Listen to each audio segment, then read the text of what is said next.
Убиството на 25-годишниот Енес Оздемери, кој беше застрелан со 6 куршуми во кафуле на Штипскиот градски плоштад Слобода, е дрско, извршено со умисла и претходно добро планирано, рече обвинителката од основното јавно обвинителство Билјана Анакиева, а пак одбраната на петмината обвинети тврди дека реакцијата на прво обвинетиот Кара е реакција во миг, бидејќи тој пукал во нужна одбрана.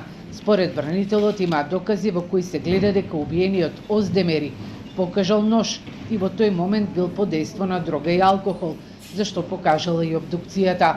Бранителот на прво осумничениот и четврто осумничениот побара преквалификација на кривичното дело во убиство на миг.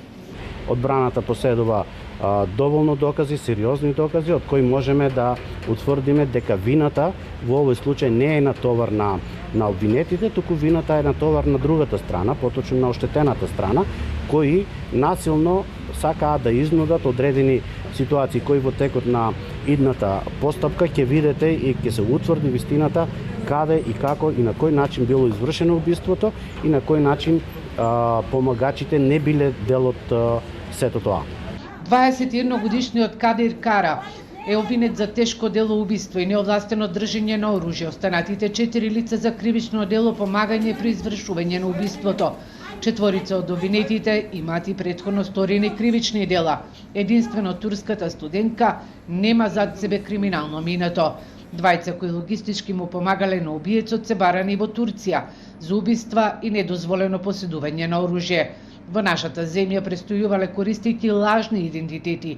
Според обвинителството, оружјето со кое извршено убиството било набавено во Скопје. На пиштолот му избрисан и серискиот број. Според обвинението, Кара кога пристигнал во Македонија бил сместен во комплексот Джевахир во Скопје. На 8 мај со автомобил тројцата обвинети Кара го донеле во Штип, каде претходно преку мобилна апликација договориле средба во кафулето. По 15-минутен разговор, убиецот станал од масата, влегол во тоалетот, пошто се вратил и го застрелал 25-годишниот Оздемери. Кара и неговите помагачи се обиделе да побегнат, но по бракотницата на автопатот Штип-Скопје се фатени. Денешното судење помина под силно полициско обезбедување. Присуствува и семејствата на обвинетите кои се дојдени од Турција. Судењето продолжува на 19 декември со изнесување на докази.